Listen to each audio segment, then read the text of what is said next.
The city of Toronto is not all right. Hi, I'm Brian Lilley, political columnist for the Toronto Sun. You may be feeling, if you live in the city of Toronto, that things are different than they used to be. The city is not as clean. It doesn't function as well. You're seeing more people on the streets, quite frankly, smoking out of crack pipes, probably handed out by the city. TTC is not working as well as it used to be. The city doesn't feel as safe. These are complaints, yes, but also a cry from those of us who live here to say things could be better. We need the city to be better. Well, just this last week, the Toronto Star issued a giant poll from Ipsos, one of my favorite polling firms, good friends with Daryl Bricker, and it showed that what you are feeling is what the majority of your co-residents of this city are feeling.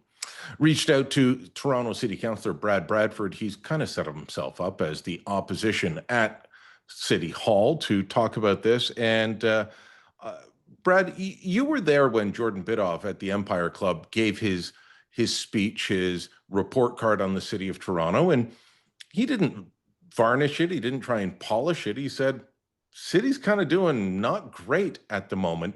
Is that what you hear from residents? Are residents, look, I love my neighborhood. I love this city. But I think things could be better. What are you hearing from residents?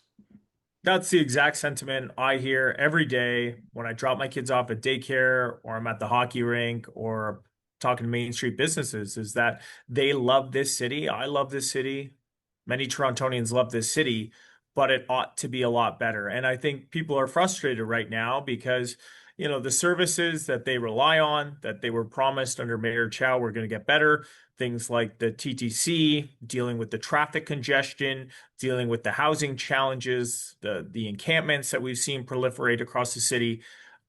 Everything seems to be getting worse at a time when you're paying more for it. So I think that's when you start looking at your finances, when you start having those conversations, what you're paying for, what you're getting, there's lots of room to improve here at the City of Toronto.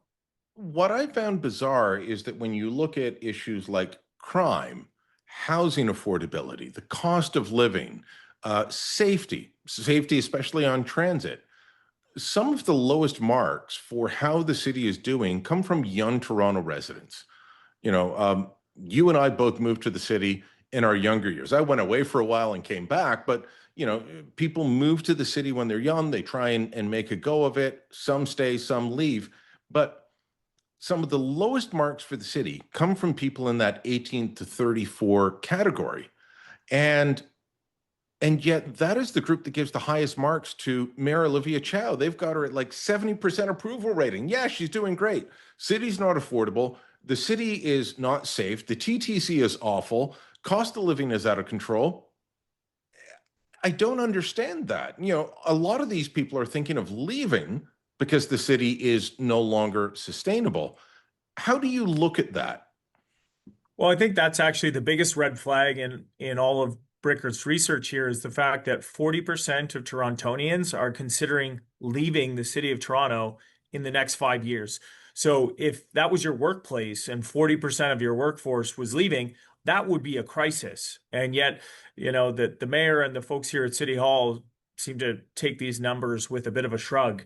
And your point about demographics is a good one. It's the people who are trying to raise a family, trying to build a business, become entrepreneurs, create wealth, create prosperity. Those are the folks that are leaving the city at record rates in a flight to the GTHA, chasing safety, chasing affordability, interprovincial migration out west, or even in some cases south of the border. And I think that's the biggest sleeper issue in all of this stuff is if this isn't a city where you can raise a family or build a business or have access to opportunity, if it's a city where you don't feel safe and you can't get around, people are inevitably going to leave because those are the basic fundamentals of quality of life of what, the mobile talent pool is looking at. It's a reflection of where people are going to deploy their capital and spend their time. And if they don't feel like the city of Toronto can get the basics right, they're going to look for cities, municipalities, and jurisdictions that are focused and are prioritizing getting those things right. And that is a big risk and potentially a big loss for Toronto. My oldest son moved a couple of years ago to New Brunswick. because of affordability, not from Toronto, but from Ottawa, but for many of the same reasons that you're talking about. A young guy that does some work for me, a lot of work for me. He just very recently headed off to Vancouver. If we're losing our future, that's not a good sign for the city going forward, is it?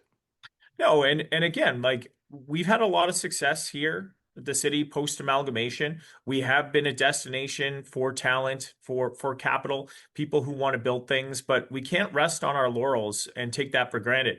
And when I look at this report card, where by the way, the city overall got a C grade, which is actually down from last year, that's not the type of report card that you go home and you put up on the fridge. That's not something that you're walking out of school and going home and beaming to your parents about. A 60 is not really a great grade. And for those who are trying to spin it as if this is a positive, I think it just speaks to how out of touch they are from the day-to-day experience of average Torontonians that are seeing their bills go up across the board, record-setting increases when it comes to property tax, congestion that now will leave people spending as much as 90 minutes trying to get to and from the job site or the office, and a feeling of insecurity and a lack of safety with the rampant violent home invasions and B&Es that are happening every day in Toronto. So those are the things that we need to focus on. And I think it comes down to leadership at City Hall. We don't have the type of leadership that is steadfast in its focus and determination to get the priorities for local government right. It seems like the mayor spends a lot of time at festivals, which is great, but I think she ought to spend some more time in the meetings and working with the staff and the agencies to make sure that when it snows, we're getting the snow cleared. When it's hot out, the pools are staying open and we're cutting the grass. Those are the things that are deteriorating in Toronto, and those are the things that we ought to be doing better. You mentioned that 40% say that they are considering leaving. By the way, in 18 to 34-year-olds, that's 55%. Right. 55% say they're thinking of leaving. Look, one of the things that Ipsos and Bricker found in their polling is that 41% feel that TTC is not safe. If you are in a lower income group, $40,000 to $60,000 a year, that's lower to average in that range. 52% say it's not safe. 48% of women say the TTC is not safe. 47% of those aged 35 to 64. 47% of non-homeowners. I use the TTC almost daily. I walk a lot. I know you use the TTC quite a bit when you're not cycling all over the city. But, look, I'm in 65% of men say the TTC is safe. I feel that it's safe for me, but I do worry about the safety of others. I'm a big guy. People are less likely, not completely unlikely, but they're less likely to bother me. I think of young people. I think of women. I think of people who are vulnerable. The TTC is far too often filled with people who are a danger to themselves and others. And you get on the train, we've all seen the videos or seen it ourselves of people on the subways or on the streetcars or on the buses smoking their crack pipes. Mm-hmm. Yeah, and you know what? TTC ridership has plummeted and it's never returned to what it was pre-pandemic. The knock-on effect of that, of course, is traffic is worse despite fewer people going back to the office. So that's how you square that. More folks that have the opportunity or the option to be in a car are choosing to do that rather than what used to be the better way, the TTC. And it's because the type of behavior that you see that you just described is characteristic of your experience more often than not when you're on the TTC. And I could tell you, I've got a 2 and a 4-year-old daughter. More often than not, I'm not taking them on the TTC. We will elect to drive because there's not a 0% chance that you're going to see somebody lighting up a crack pipe or somebody's going to be exposing themselves or you're going to be smelling, urine on a subway car. And that's just not a pleasant experience. So it comes down back to prioritization and where we're directing the dollars and the resources. And I think this administration has been spending those dollars and resources elsewhere. If we want to improve ridership on the TTC, which I think all of us would agree is essential for traffic management, for mobility, for a world-class city of 3 million people, then we have to deliver better service and it has to be safe. And Yep. I could tell you, I was down in New York, I don't know, back in May, a few months ago, and I rode a lot of transit there. And every station I walked into, I saw, a transit officer or a special constable. And there's probably a small segment of the population that doesn't like that, but the vast majority of people feel like that presence in the station is a deterrent. And I didn't have the type of episodes or experiences on the subway there that are commonplace here in Toronto. So it's not rocket science, but it is a question of prioritization. Do we have an administration that actually wants to focus on making the TTC safer and more reliable? Because that's how we would get people back on it. And right now, I look at the results, I look at the experience anecdotally in my own. I'm not seeing it. Look, I still think the TTC is the better way. I just want it to be better than it is now. I use transit more than I drive, and as a downtown resident, it should be better and simpler, and it's better if I'm not in my car. So yeah, make it better. Traffic though, like we all have to drive, or most of us have to drive at some point.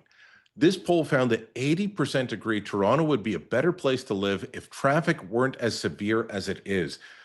I know Mayor Chow took a lot of credit recently for speeding up the construction on the Gardiner, but you were the thorn in her side that kind of forced her to do that, along with uh, Provincial Transportation Minister Prabmeet Sarkaria showing up with a bunch of money to say, look, you got to do this quicker. Uh, is there just a philosophical, you used to work in the planning department. Tell me, is there a philosophical viewpoint at City Hall that says it's better if we make it hellish for them to drive, then they'll just stop driving? I think it certainly feels that way for a lot of Torontonians. And as a guy who spends a bunch of time in the car right now, running my kids around, I can't always put my 2-year-old and my 4-year-old on a bicycle. So we are in the car, and it's very, very difficult. We will actually time our trips and consider our destinations accordingly as it relates to Toronto traffic. We have friends in the West End, and I've heard this experience from a lot of people. We don't see them as much anymore because it can be an hour to go 7 kilometers across the city. It feels like Toronto is always an hour away from Toronto.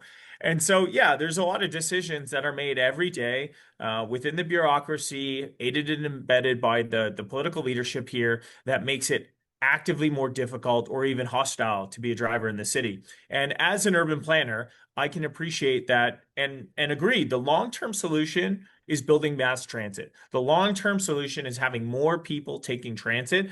That's how big cities do it. We need to grow up. But look at the track record in Ontario, in the city of Toronto over the past 30 years at our ability to deliver transit projects. It's very difficult. It's been very difficult for all levels of government, regardless of who's in office or who's in control, political stripe. The job has not gotten done the way it needs to be. So the city and the province and the feds need to focus on building higher order transit every day going forward for the rest of time. But I Sure, do. but the Ontario line is being built. If it turns into the same cesspool that line one and line two are now, I may ride it, but how many other people are going to say, I'll Well, take a that's a pass? separate conversation, and that's where the city, who is the operating authority, the TTC, on all of these, we need to do a much better job when it comes to safety and reliability. But just with respect with the hostility towards vehicles, I tell people like I can't ride the transit that doesn't exist. And if it's not safe or reliable, people are less inclined. You and I might take it, but people are less inclined to take it. So you look at the transit map in Toronto for a long time, it's been pretty static for the most Hmm. part, north, south, east, west. You got a couple options. And it dictates our development patterns. It dictates our commutes. It plays a big role in the geography and how people move around Toronto or don't. But I really reject the premise it comes from a self-righteous position or a position of moral authority, the high ground, when people will say, well, like if you're in traffic, you are traffic, you're part of the problem. Say, like, I can't take the transit if it hasn't been built or if it's not safe or reliable. So we can't live in a Pollyanna universe that doesn't exist here. We can push to realize that over the coming years and decades that it will take to materialize, but we have to stop doing things right now that make the traffic situation worse in Toronto today. We have to stop doing that and recognize that there are people that are moving in different ways, and cars are going to be a big part of that future for the near and medium term in Toronto. I lived in Montreal 20 odd years ago, and their subway system far superior to Toronto's, and they haven't built anything in decades either. But it's a bigger, better system, and that's what we need. We're going to get there eventually, but we're not there yet. I had the same. I very briefly. I lived in Boston for a few years. I was down there working, and when I was looking to rent an apartment, I said to the real estate agent, "I want to live on the subway line." And he sort of looked at me like, everybody lives on the subway line. And that's because if you look at Boston, it's like spaghetti thrown at the wall. That's what the map looks like. It's everybody's on the subway line. It's a very Toronto mentality to be like, I want to live on the subway line because we have so little of it. Okay, so look, Councillor, everyone knows you ran for mayor last time. We're all pretty sure you're running for mayor this time. Give us the elevator pitch. How would you improve these things that are giving Toronto a failing grade at the moment? We need to have laser focus on what the most important things are. I think we've experienced a decade of decline in the city, and the current administration is making it worse. But we need strong leadership that's not afraid to do the difficult but necessary things when it comes to prioritizing core local government services. For too long, the city has spread itself a mile wide and an inch deep. It's tried to be all things to all people. And as a result, we deliver services literally at a C- and a D+ level. That's not good enough for Torontonians. That's not value for money for taxpayers. So we need an agenda that reflects prioritization of the basics. We need to be a city that can clean up the snow in the wintertime and keep the pools open in the summer. And when I go to register, my kids for recreation programs, it doesn't feel like the Hunger Games. So the good news is, we That's all the way it is now. We all care deeply about this city, and there's a ton of room for improvement. We just need strong, decisive leadership that is fearless in the pursuit of getting those basics right, and is going to be unapologetic in our initiative to accomplish those things. All right, Councillor, thanks so much for the time today. We'll put it to the audience. Let us know what you think. If you're a Toronto resident, drop a comment down below. If you're not, keep your nasty comments to yourselves. But please let us know what you think and share this on social media. Don't forget to subscribe to our channel.